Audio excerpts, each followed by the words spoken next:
What's up, guys? Today I wanted to show you what I was doing here, and you might want to do it too. These little sockets I installed in the breadboard, they come in a 40 pack, or well, 40 of them in a 10 pack. You get them on Amazon, and they come in rows like this. And the way you break them off, I would not, because I messed them up, I know from experience.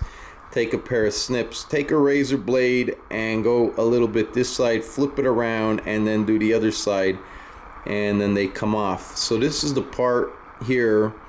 It's 0.1 and it converts to 2.54 millimeters.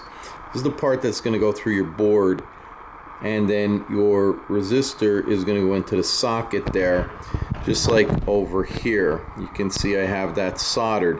And this way, if you want to try different transistors, you can just pull them out and then plug them in, but make sure you label your board emitter, base, collector, and then the same on that side. So it's something very useful, and you can try a bunch of different transistors and find out the ones you like for your fuzz face without having to solder and desolder all the time.